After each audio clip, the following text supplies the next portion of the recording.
Fantastiskt att det kommer så mycket folk. Det finns hopp om mänskligheten. Det här är en helt ny roll för mig. Jag har alltså blivit intervjuad i hela mitt vuxna liv sedan jag var 18 år och nu är jag 70. Och det här är första gången någonsin som jag ska intervjua någon annan. Och inte vem som helst. En extremt intervjuad person är ju naturligtvis Richard Dawkins. Och han har hört extremt mycket dumma frågor, det är jag säker på. Det har jag också. Jag ska försöka undvika dem ikväll. Han behöver ju inte någon vidare presentation, vår gäst. Så det är bara att köra på. Ladies and gentlemen, Professor Richard Dawkins.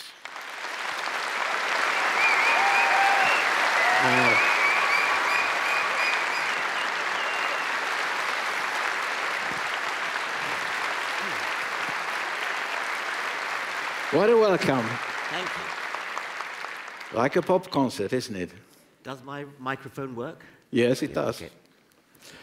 Welcome to the... I can't see, it's all dark out there, but I presume there's quite a lot of people out I there. assure you, there are 1,700 people here. My. Tonight. Okay. Yeah.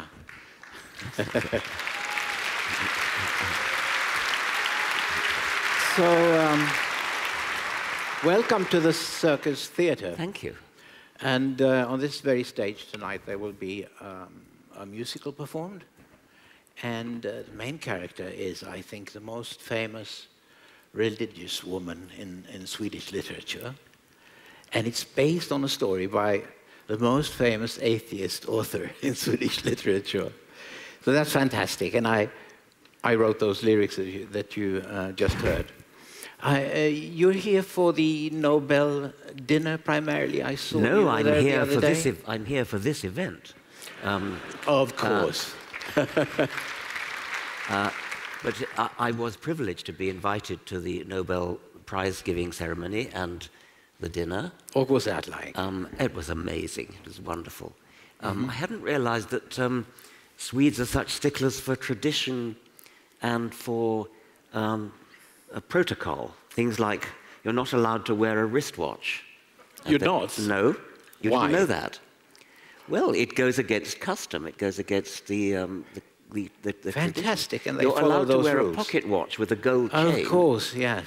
But not a wristwatch. And you were seated together with interesting people? Yes, indeed.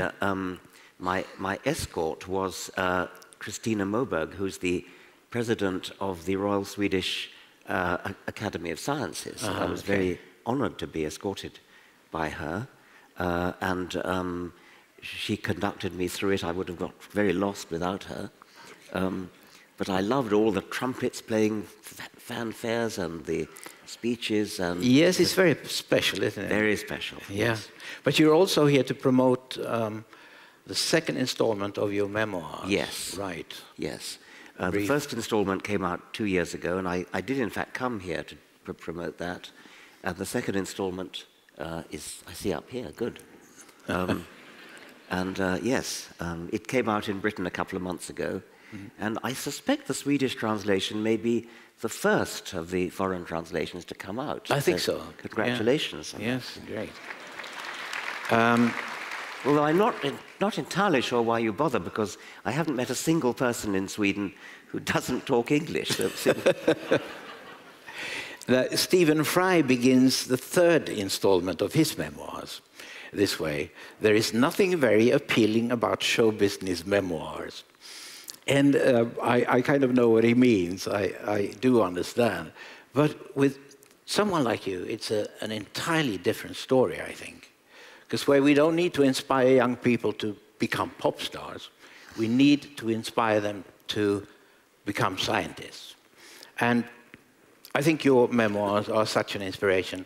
Is that why you wrote them, or did you want to go down memory lane again? Well, I hadn't thought of that, but that's a much better reason than the one you've just Isn't it? given me. Yes, inspire young people to treat science in the same way as they treat pop singers. That's probably right, yeah. because science is exciting and inspiring. It is. Yes. But it seems to be young people don't quite get that. Yes, they do. Do they? Yeah, yeah. Okay, fine. I've seen you on Bill Maher and other shows talking about your book. Are you asked the same questions over and over again? There is a certain tendency in that direction. I'm being very tactful now because I'm not quite sure what you're going to ask me next. I am very curious to know. Okay. Well, which is, I know what mine is, which is your most common question? Oh, my most common question is, what's going to happen in human evolution next? Okay. So I cross out that one. Don't ask me that. I cross that out. And what is the dumbest question you've ever had? Do you have a favorite? What if you're wrong? That's wonderful. Great. And do you see yourself foremost as a scientist or author today? I like to think of myself as a scientist. I suppose it's true that I haven't put on a white lab coat for quite some years. But I like to think that my books on science for a lay audience are also contributions to science, that they also are read by professional scientists. I think they are. And I think that there is a place for writing in a way which appeals to both the lay audience and the professional audience. I think the exercise of writing for lay people helps to clarify your own thoughts so that you understand it better yourself, and that possibly helps other scientists to understand it as well. Yeah, and that's probably why they have chosen me as an interviewer today. But you've had, and you have a fantastic scientific career, and you've written, several bestsellers. What makes you tick today? Pretty much the same as always did. I mean, I don't feel older than about 22 at the moment. So I think what makes me tick is still science and the curiosity to understand the world, to understand the universe, to understand life by reading and talking and trying to convey it to other people. I think that is still what makes me tick. You gave an extremely fascinating, I thought, TED talk some years back, where you talked about the middle world and the queerness of the macro and microcosmoses. Yes. Can you tell us more about that? Yes, I'd forgotten all about that. The title, I think, was taken from J.B.S. Haldane, the great British biologist, who said, "Now my suspicion is that the universe is not only queerer than we suppose, but queerer than we can suppose." And in those days, queer meant queer. It didn't mean... Yes. And I think... I think he went on, I suspect that there are more things... he was quoting Hamlet, quoting Shakespeare. Not only more things that are dreamt of in your philosophy, but more things that can be dreamt of in any philosophy. And I think he meant that the universe is going to be so mysterious that the human mind is going to have a hard time understanding it. Yeah. And in a way, it's remarkable that the human brain, which was naturally selected to survive on the African savanna, hunting and gathering, finding a mate, finding water holes, finding a place to camp for the night, avoiding being eaten by lions, that the brain which was evolved for that purpose finds nowadays it can do the kinds of things which your previous two speakers this afternoon could do. Could do quantum theory, could do relativity, can do science, can do poetry, can do music. Isn't it a remarkable thing that the human brain can do that, even though it was selected simply to survive in Africa as an ape. Yeah. Well, I went on in my lecture to talk about what I called middle world, which you've just mentioned. Middle world is the world which we will evolve to survive in, the world of medium-sized objects moving at medium speeds, which means not relativity, which is objects moving at near the speed of light or at the speed of light, and not quantum theory, which is objects not just smaller than we're used to dealing with, but enormous orders of magnitude smaller than we're used to be dealing with. And our brains are not equipped to understand the mysteries of quantum theory. We can only do it by metaphor, by doing the mathematics, by making predictions which can be tested in middle world. And I just think it's a remarkable faculty of the human mind to be capable of moving out of middle world, both into the world of the very fast and large, the cosmics domain, and the quantum domain. Yes. And do you think that the human brain can evolve further? I don't know that it will evolve further, but it seems to be able to, well, not by biological evolution, but by cultural evolution. We are, as Newton said, standing on the shoulders of giants. I gave a lecture called the Richard Dimbleby Lecture on BBC television, in which I began with the words, "You could give Aristotle a tutorial and thrill him to the core of his being." And the point is that Aristotle may be one of the most intelligent people who've ever lived, but he was bone ignorant compared to the merest child today, who has been educated in science post-Galileo, post-Newton, post-Darwin, post-Planck, post-Watson and Crick, etc. So it is a privilege to be standing on the shoulders of giants and to have accumulated the evolved knowledge. Our brains haven't evolved, but the knowledge that we put into them has.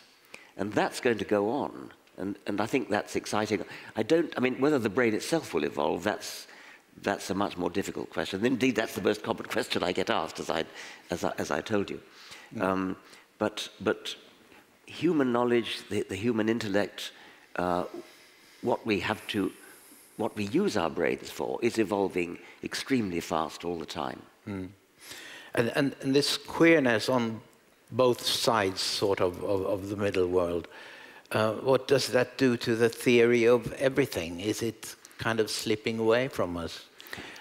I don't know. I think that may be partly what Max and Ulf were talking about, but they might have talked about that. Yes. I don't speak Swedish, so I don't know what they were talking about. But I think it is an open question which physicists differ about, whether there will be a theory of everything which will bring physics to an end.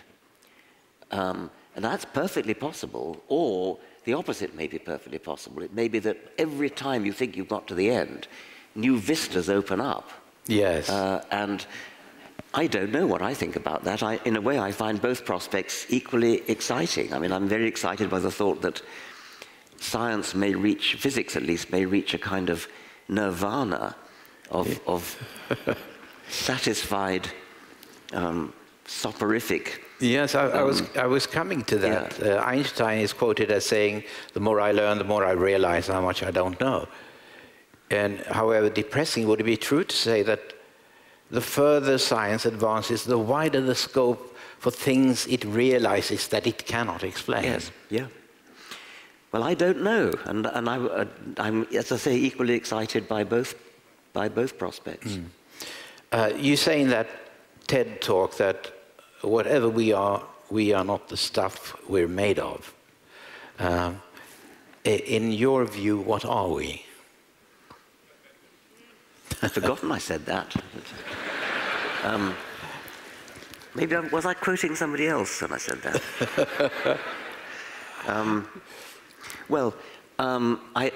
Maybe what I meant was something like the distinction between hardware and software. That the hardware of a computer is not the software that actually when it plays chess or something of that sort. It's all done on hardware. I think what you were talking about was the fact that the atoms that is in the body of Richard Dawkins now are not the same atoms as before. Right. Now that's very interesting. If none of those atoms are there, what are we? That's very interesting. Yes. I think so and yet, too. You know, as it happened, I was discussing this with my neighbor on the other side at the Nobel dinner, because she was a very charming young woman who was completely covered with tattoos. And I started thinking, all that stuff about the atoms that we are now, we're not going to be in 20 years' time. How come tattoos last in that case? Yes. That's a good question, isn't it? Isn't that a good question? Yeah. So I think it may not be quite true. Most scientists today, they subscribe to a mechanistic view of the mind. And we are the way because our brains are wired as they are. And we'd be different if our neuroanatomy was different. We know that, and yet we seem to forget that when we interact with each other with feelings, intuition, love and hate. Do you think, is there more to us than the mechanistic view supposes? I can't see that dualism in the old-fashioned sense could possibly be right. I think it's got to be the case that that everything that we do and everything that we think and feel is done in the brain and depends upon the hardware of the brain. And yet, we all of us have an extremely powerful illusion of selfhood. And when we talk to each other, we think of the other person as being a soul, think of the other person as being a self. I think it's a useful illusion. It's an illusion that has been built into us by natural selection. There is nothing but brains, but the illusion of personal selfhood must have been valuable, must be valuable, and that's why we have it. Yeah. And it is such a powerful illusion that and I think everybody else, including the most dyed-in-the-wool mechanist, actually sort of in their heart of hearts. Yeah, you sort of live as though you live as though you are a soul. Yeah. Which brings me to consciousness and self-consciousness, the unsolved mysteries. Did they appear at a certain point in evolution, and how? Why, do you think? When consciousness arose? Yes. Yes. The whole message you get from evolution is that things don't happen suddenly. They happen gradually.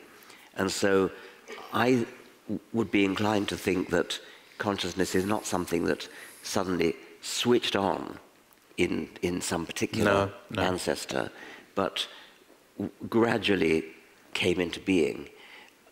Rather as when you're coming round from a deep sleep or coming round from an anesthetic, and you dimly perceive, and then things become clearer. I think it would probably be more like that. It may be that there were certain landmark changes, perhaps the origin of language. It's hard to quite imagine what self-consciousness would be like without language to express thoughts. I certainly think that non-linguistic species have consciousness of a kind, but I think it may be that there was a sort of leap forward in consciousness when language came into being. And although as an orthodox Darwinian, I would expect that language, like everything else, evolved gradually, language could be one exception. It's conceivable that language did arise suddenly. And the reason for thinking that is that, lots of species communicate in all sorts of ways, but they don't put together grammatical sentences like all human languages have, with relative clauses and prepositional clauses, and above all, clauses hierarchically embedded within other clauses. I once wrote a computer program to generate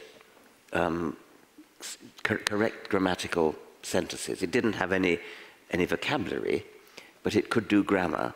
And it was built based on Chomskyan principles. And I remember one sentence that it composed. It went, the adjective noun of the adjective noun, which adverbly verbed in noun of the noun which verbed, adverbly verbed. Now, that is a correct English sentence, although it doesn't mean anything, but it's grammatically correct, and every bracket is correctly rounded off. Oh, really? Every bracket that's opened, you'll find it's closed somewhere. Now, that does seem to be a uniquely human feature. Yes. No other animal communication system has that property of self-embedded clauses. No. And if you look in computer languages, the earliest computer languages that ran on big mainframe computers, like Fortran, couldn't do that. They didn't have what computer scientists call recursion. Recursion came in later languages, and it had to be invented. It suddenly came. A language either has recursion or it doesn't. A computer language either has recursion or it doesn't. Well, that's an all or none thing. You can't have half recursion. And so whenever it was that the human brain acquired the ability to do recursive embedding like that, that does seem to be a sudden event. And the first human who could do that had nobody to talk to. Isn't that a sad thought? So that's a bit of a mystery. But if we set that on one side, that awkward little pointer at one side, perhaps it suggests that something very sudden happened in the evolution of human language, and it may be that that was a moment when a light got switched on. Yes. In consciousness. Yes, right. And consciousness explained what is the most promising lead now, do you think? Has anything happened lately? I don't know. I mean, it's called the hard problem. Yeah. And you can see why.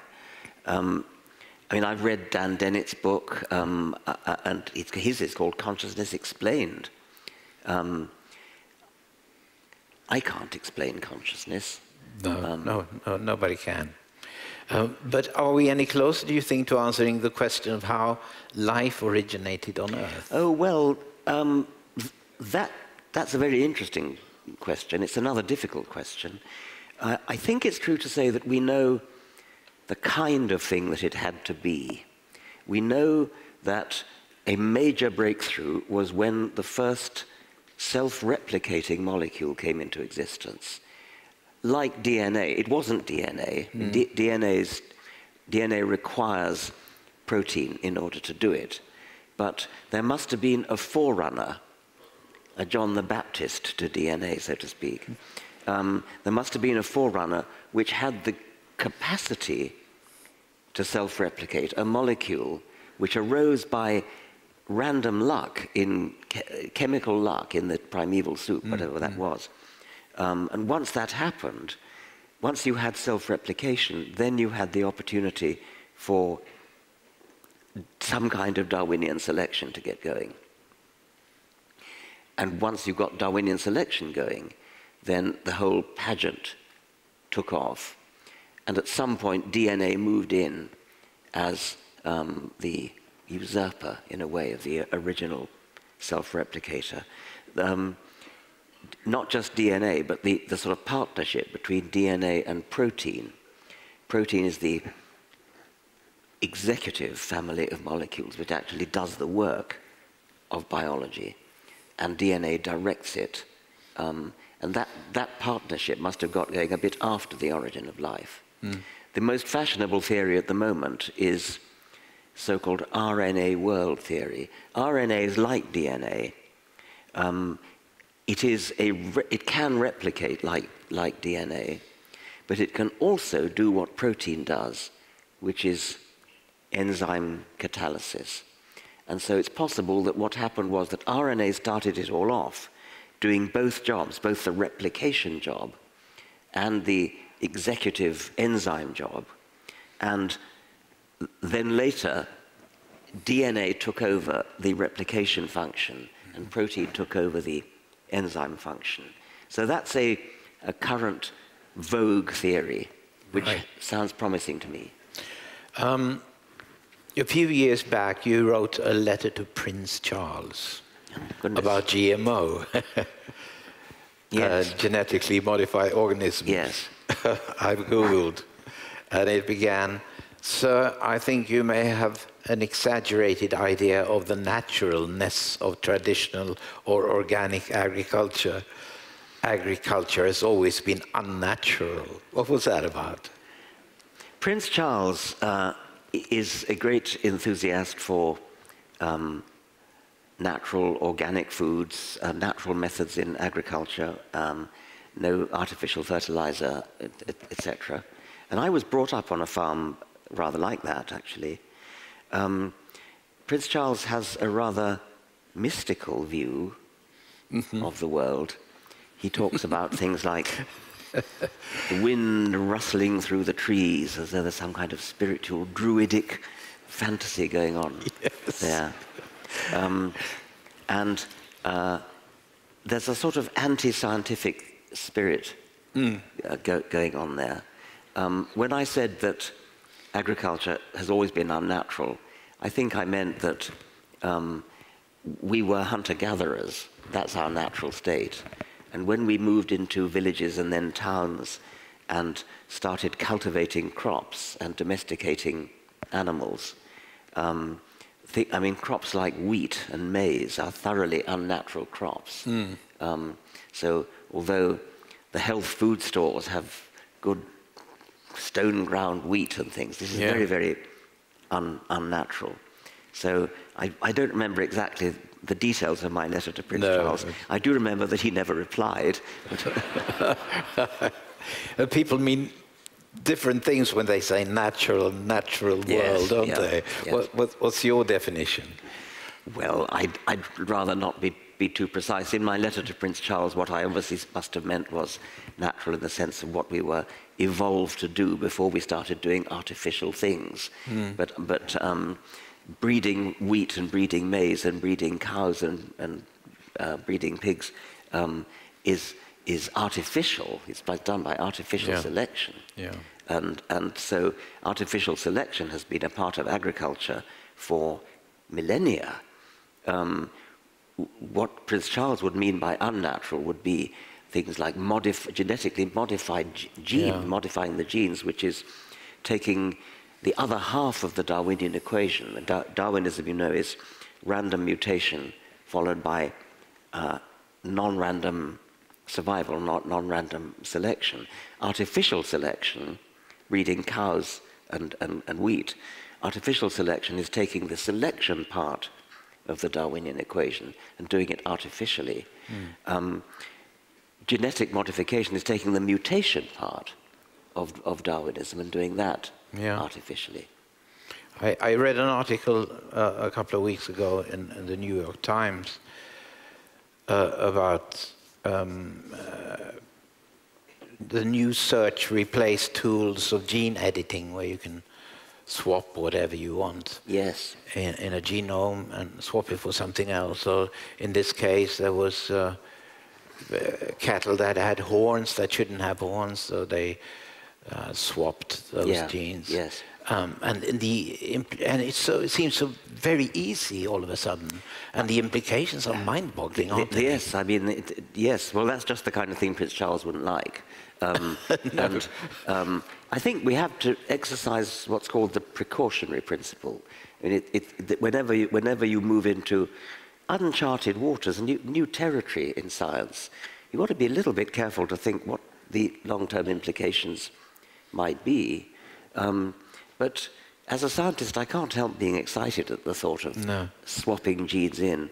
It's an aspect of another thing that I find exciting, which is that genetics has, post-Watson and Crick, has become a branch of information technology. Yes. And nobody would have ever dreamed that. You can treat genes just as you would treat your Microsoft Word document, where you copy or cut a bit of text and paste it in somewhere else. Yeah. I mean, that's an amazing thing you can do. And not just from one breed of cattle to another, but from, I don't know, jellyfish to cats or something like that. I mean, because we all have the same genetic code. Yeah. And therefore, it literally is possible to cut a gene out of one organism and paste it into an organism that is totally unrelated to it, like a cat and a jellyfish. And that will pass it on to subsequent generations. Yes. And that means that it is something got to be a bit frightened of, because putting these things into subsequent generations is something that's never been done before, and you want to think about that. And this gene editing plus artificial intelligence, is evolution going into fast forward? What is happening? Well, yes. It's already pretty fast. It's going even faster. And some people, serious scientists like Stephen Hawking and Elon Musk, are seriously worried about the long-term prospects of artificial intelligence.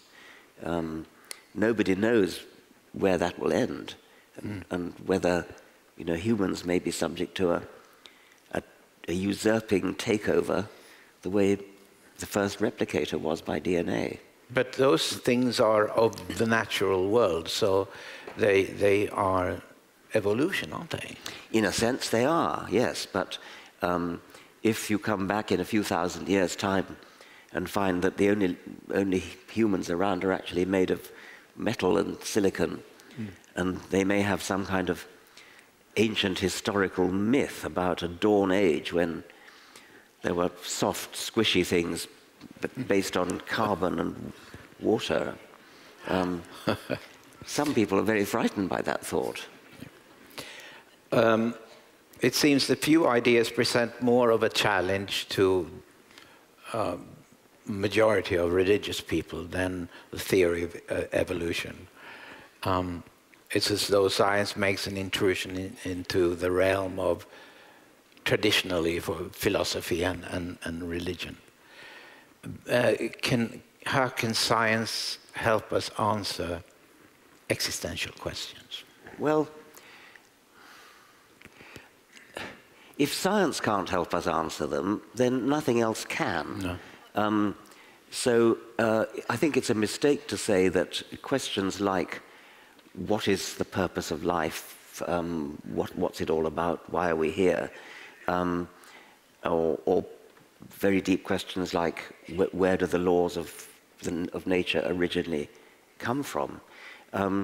It is certainly arguable that science cannot answer very deep questions like that. But it's a logical fallacy to say, because science can't answer them, therefore religion can. Just because religion says it can, that doesn't mean anything at all. I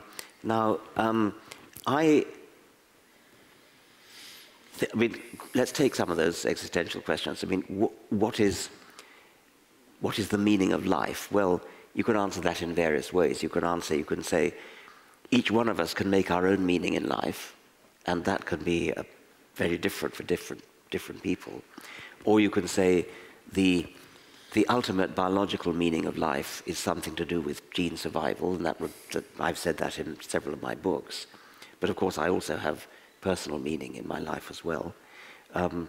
Where do the laws of physics come from? Well, nobody knows that, and it may be we shall never know.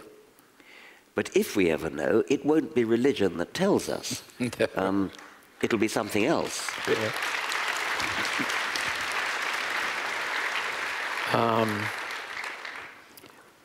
I've been interested and fascinated by religion for as long as I can remember. But the wake-up call was 9/11, when I suddenly realized that we take a secular society for granted. What's your story with religion? Did you grow up with it, or when did you become interested? Well, I suppose 9/11 was a wake-up call with respect to realizing what damage religion can do. But Yeah. it wasn't a wake-up call, I suspect not for you either, when we're talking about why we don't believe in religion. I mean, it might have been a wake-up call with respect to why we want to stand up and fight it. Yes. But not why we don't believe it. For me, why I don't believe it, my wake-up call, I suppose, was when I first understood Darwinism, when I first understood that the prodigious complexity and elegance and beauty of the living world amazingly has an explanation, a very satisfying explanation, purely scientific, purely naturalistic, starting from simple primordia.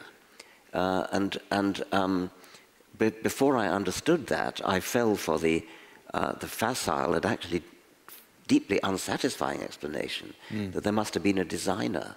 That, of course, is unsatisfying because it doesn't explain where the designer came from. It just pushes the question back one step to a not very impressive place. Certain people seem to be able to, even though they're highly intelligent scientists, that they bypass the part of the brain that says you need good reason to believe something to be true. Could there be physical differences in the brain? Some people are more musically talented than others, and in the same way, could some people be more predisposed to... It's very hard to understand, isn't it? There are even people who can actually in the same brain, hold evidently, obviously, manifestly contradictory beliefs. Yes.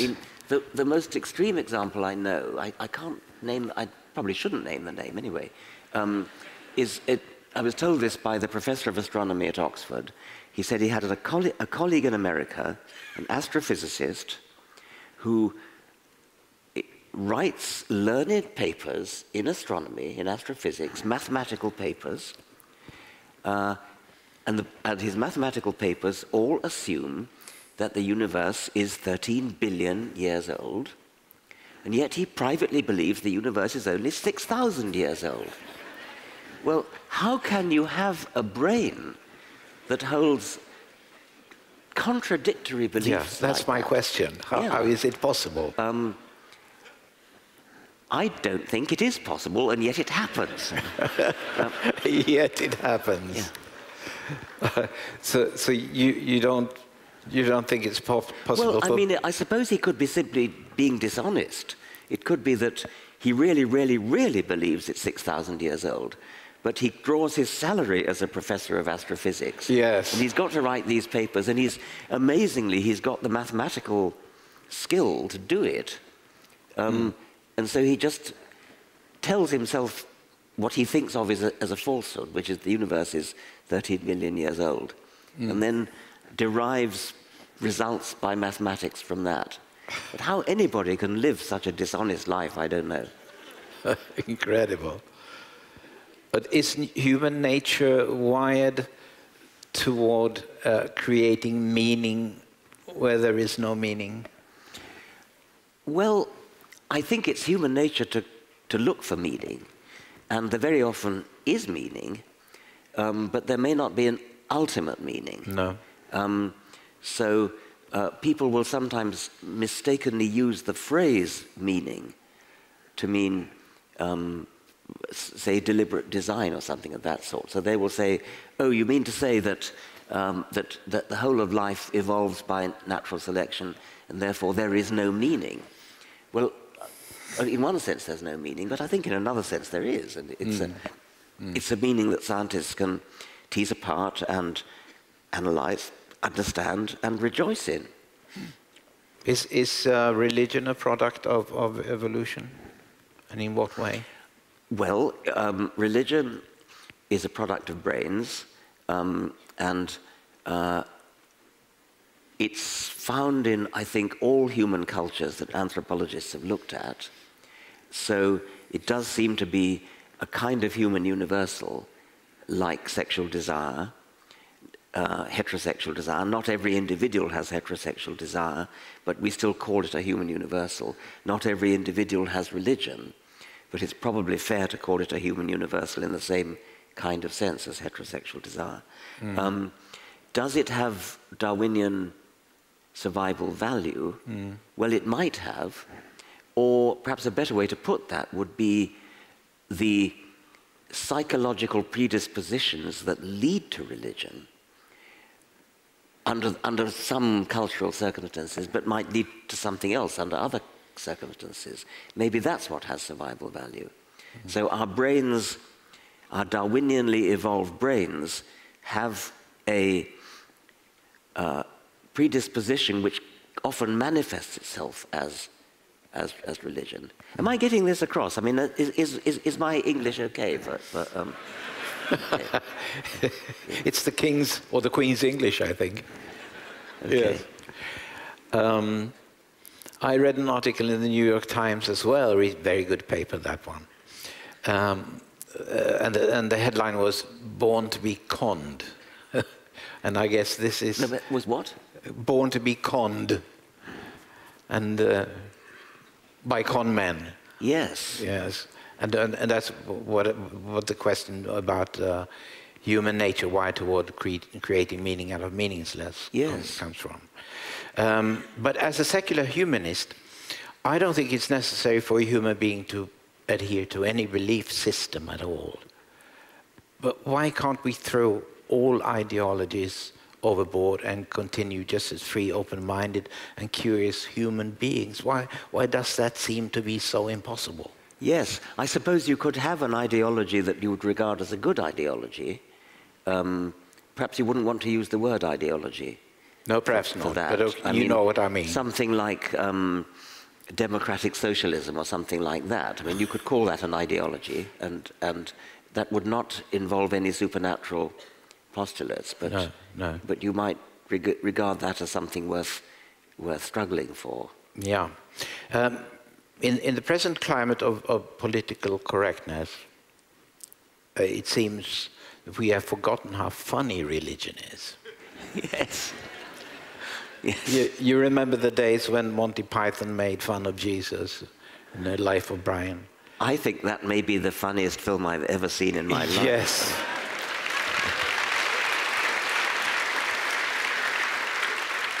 But will we ever be able to joke about Mohammed? Why the hell not?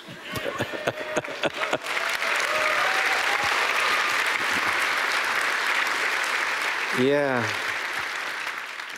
That's a movie I'd like to see. But who's going to make it? Who has the courage? But in the days of Monty Python, the freedom of expression included the right to offend. Yes. But since then, a culture has developed where people say, yes, freedom of speech by all means, but, you know. Do you think, as somebody who knows show business very well,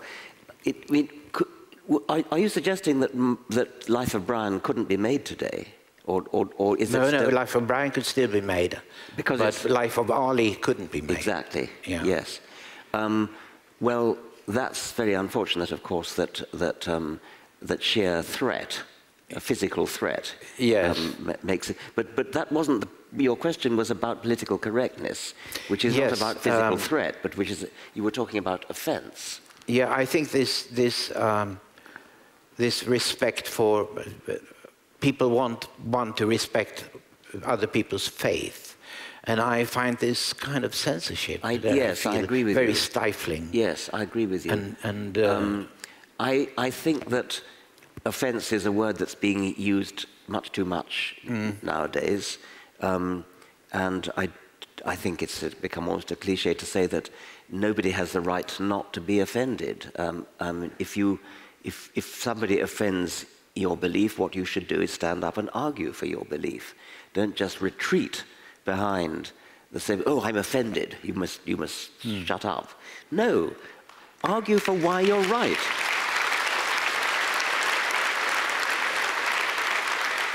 And do you think that this political correctness affects science at all? I hope not. I think that part of the problem is that some people identify with their beliefs. So if you attack their beliefs, they think you're attacking them. It's as though you've said they've got an ugly face or something like that. I'm very fond of quoting the British journalist Johann Hari, who says, I respect you as a person too much to respect your ridiculous beliefs.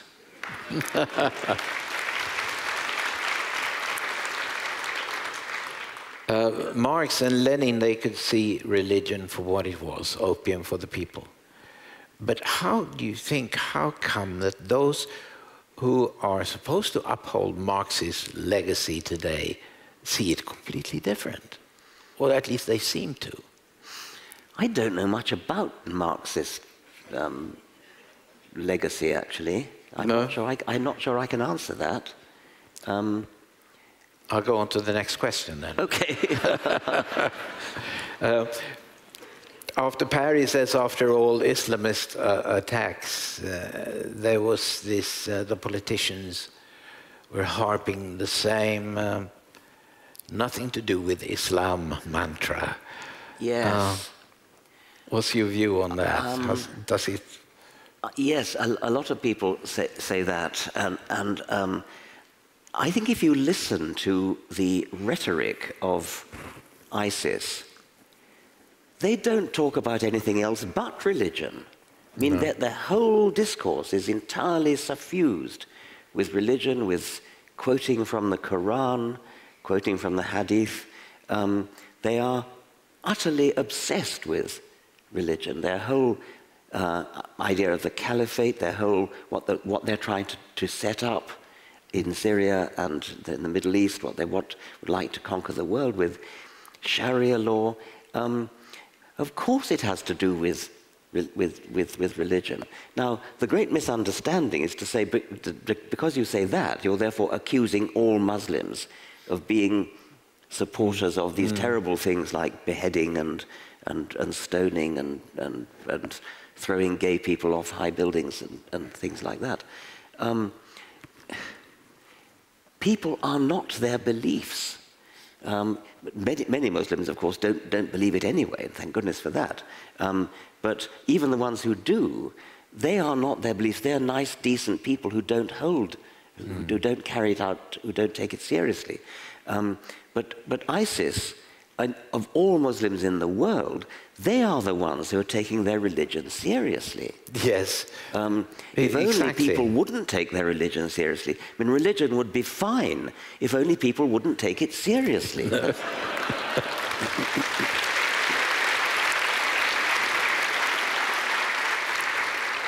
And I suppose what makes it so serious is also that the Quran is supposed to be God's words, literally, God speaking to us. And when Allah actually says in the Quran, in Surah 9:5, I happen to know that, to kill the infidel, who will say that he didn't mean what he said? I mean, that is the problem. I find that very difficult to... Because most Christian theologians today, anyway, do not take the Bible seriously. No. Any awkward verses, and there are quite a lot of them, they've turned them into metaphors. They're not very convincing metaphors of anything very nice, actually, but they get around it by turning them into metaphors. Yeah. But as far as I can tell, you can't do that with the Quran. No. Because, as you say, it is the literal word of God. Yes. And Abul Hamid Abaoud, that's the guy who mastermind behind the Paris attacks. He wasn't poor, deprived, or marginalized. And neither was Muhammad Atta behind the 9/11, nor the couple in San Bernardino lately. They didn't come from poverty or social exclusion. And yet, politicians still seem to make it a social issue. Yes. When it's ideological, I think. Yes. Yes, as you say, these are not poor people, and they're often educated. often educated in engineering, oddly enough. I wonder why that is. And Abaoud, he urged Muslims to shake off a humiliating life in Europe and find pride and honor in their religion and jihad. And he was looking down on Westerners from a superior position. Isn't that fascism? I think it is exactly fascism, yes. I actually interviewed for television one of these characters in Jerusalem, and he was advocating world domination by Islam. He said he expressed great admiration for Hitler, and that's not uncommon. Yes, I think it is a form of not just fascism, but extreme fascism. And the Muslim world hasn't had its enlightenment or reformation. More and more people talk about that as the only way to counter Islamism. Yes. Well, would it even be possible, do you think? Well, I mean, it would be nice to think so. I mean, two peoples I respect very much, Majid Nawaz and Ayaan Hirsi Ali, both Ayaan is an ex-Muslim, Majid still calls himself a Muslim, and both of them are pinning their hopes on a reformation of Islam. Historically, the Reformation of Christianity was the origin of Lutheran Christianity, wasn't it, rather than, as opposed to Catholicism. But you don't perhaps want that as a model. I think the Enlightenment might be a better model. But it's certainly pointed out often that Islam is several centuries behind, and it would be nice to sort of leap ahead those centuries. Yeah. This time of the year, there's music. You hear a lot of music closely connected with the figure of Jesus.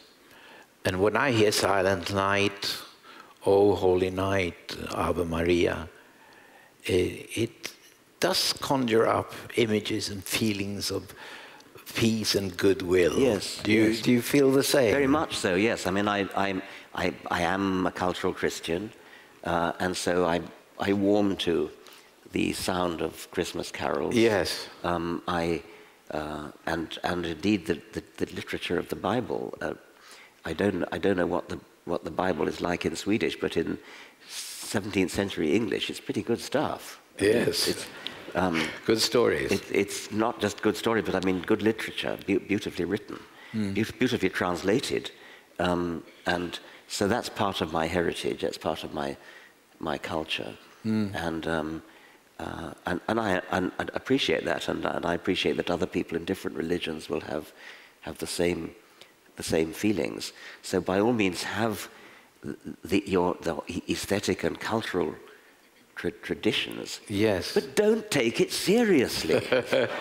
But I lived in Henley-on-Thames for 6 years.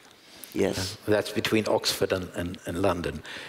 And there are lots of little quaint villages and village churches. And I went to services like, for Christmas and things like that. And I always wondered to myself, I sat there watching, enjoying everything as though it was a show.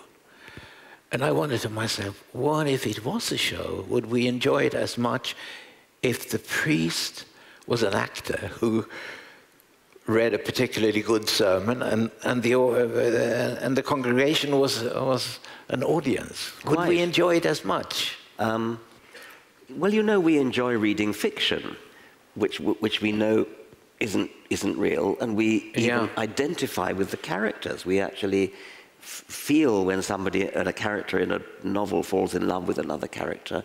We can kind of empathize with that. We can feel it. When a character in a novel dies, we can feel bereft. Yes. So yes, I see no problem with that. You just don't believe it's true, that's all. No. Time flies, I think. At the end of the musical here tonight, Christina dies. And we're both at an age where that final horizon creeps closer. Do you think about death sometimes, or a lot? Yes. I don't dread so much the prospect of being dead, because that'll be the same as not being born. And as Mark Twain said, I was dead for billions and billions of years before I was born, and never suffered the smallest inconvenience.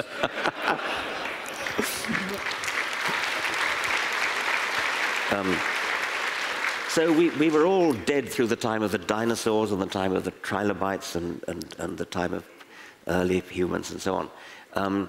I don't relish the prospect of dying very much, partly because being a member of the unique species Homo sapiens, I'm not allowed to go to the vet and get myself put down. No, I was coming to that. Yeah. It's hard to get a constructive debate going about euthanasia in this country. What's it like in the UK? And that's partly because of religion as well, of course. So that's a problem. I mean, I do think that there is something quite frightening about the idea of eternity, the idea of just eternity going on and on and on and on and on. But again, eternity before you were born is just about as frightening as eternity after you're dead. And to the extent that eternity is frightening, I think I want to spend eternity under a general anesthetic. And that's exactly what's going to happen. Because when you're dead, of course, you are anesthetized. You don't know about it. I happened to watch yesterday a movie about medieval knights. And they lived by codes of honor, and they swore oaths to die for king and country and religion and so forth. And people have died through the centuries for these reasons. And I wonder, apart from defending the lives of our loved ones, what is there to die for today? Yes. Well, I think, I mean, the nearest I could come to that would be dying to preserve truth, something like scientific truth or something like that. I value what humanity has achieved, not just in science, but in literature and music and things as well. I do think there's something sad about the prospect that there will come a time when not a single entity anywhere in the universe will know anything about Shakespeare or Mozart. And so if the circumstance arose whereby I was asked to die for the preservation of human culture, I think I could imagine, including scientific culture, I think I could imagine that would be as close as I'd get. Yeah. Dying in warfare, yeah, I guess I could have gone to war against the Nazis. Yeah. And I feel that our generation is extremely fortunate not to have been called upon to do that. But it would have been hard to turn down. I certainly would not have died in the First World War. I'd have been a conscientious objector of the First World War for sure. Yeah, such a waste. Incredible. But in the Second World War, I think I probably would have. Well, it's over an hour. Time flies. Extremely interesting and fascinating chat. I have a few questions from I think we have time for a few questions from the audience. Right. That we've had by email. One is, during the past 150 years, in what way has evolution theory evolved? Oh, well, right. The big change, I think, came about in the 1930s when Mendelian genetics, the genetics of Gregor Mendel, was grafted onto Darwinism. So for Darwin, He talked about survival of the fittest. He talked about the individual striving to survive and reproduce. And he was clear enough that that only worked because there was some kind of heredity. But when Mendelian genetics was introduced in the 1930s, when Mendelian genetics was rediscovered in 1900, but then it wasn't actually put into Darwinism until the 1920s and 30s. And then Darwinism became a theory of changes in gene frequencies in populations. That was actually a big change. That would have quite surprised Darwin, I think. So when we talk about evolutionary change, we actually mean that genes, which are things you can count, they're digital, you can count them, that some of them become more frequent in the population and others become less frequent in the population. So that was a major evolutionary step in the evolution of evolutionary theory. There were other major steps in the 1960s, 70s, where, yeah, that was not so important, but that was an extension of the ideas from the 1930s.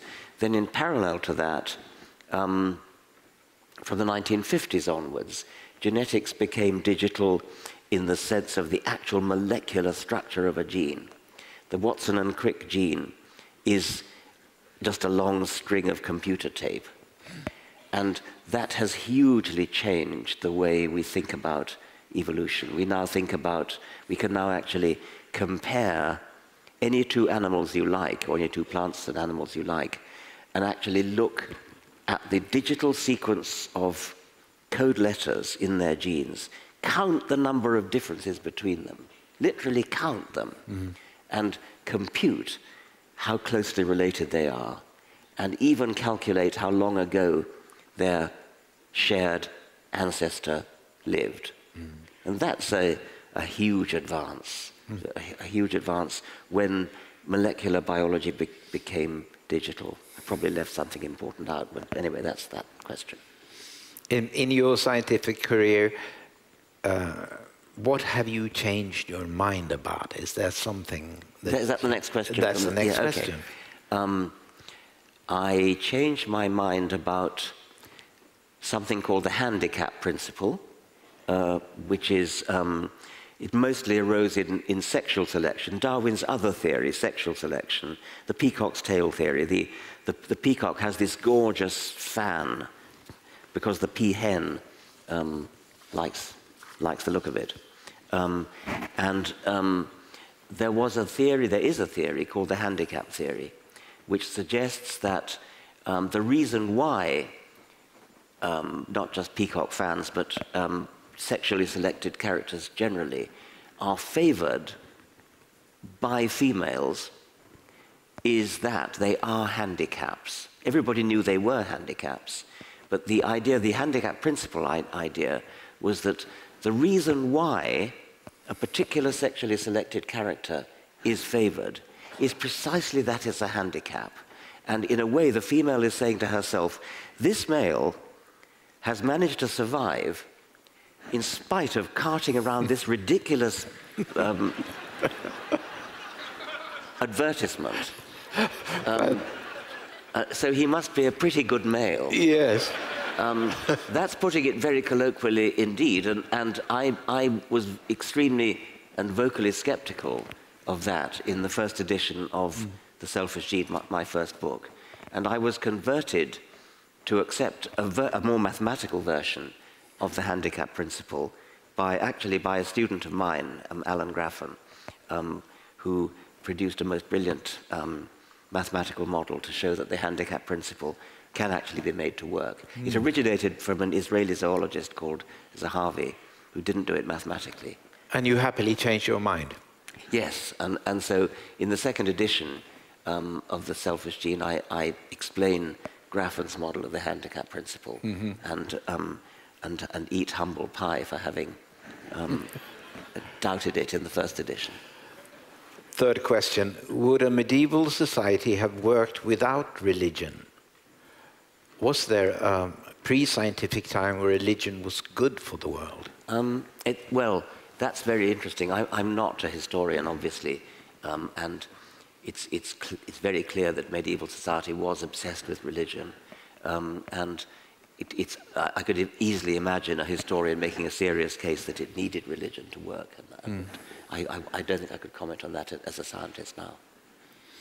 And of the proofs of God's existence that you get from religious people, which one is the most credible, do you think? Which is the best? I have to be careful here, because when I've been asked that before, and I've answered which is the most credible, people have then said, you believe in that one then? Yes. So I think that they are all incredible. I think they're all bad arguments, every one of them. But some are not quite so bad as others. And I've got that absolutely clear now. The least incredible one would be an argument from a physicist, perhaps, who said that the universe, the laws of the universe, the fundamental constants of the universe appear to be fine-tuned in such a way that if any of them were slightly different, the universe as we know it wouldn't exist, and in particular, we wouldn't exist, life wouldn't exist. Now, I think that's a bad argument, but it's the one that one can spend most time having an interesting argument about. But please don't go away and say that I believe it. I've been caught like that before. Maybe Max and Ulf had an explanation for that earlier. We don't know that. Well, thank you very much for an extremely interesting and fascinating chat with you, Richard. Time went too fast. Indeed, yes. Well, thank you very much. I've thoroughly enjoyed it. Thank you very much.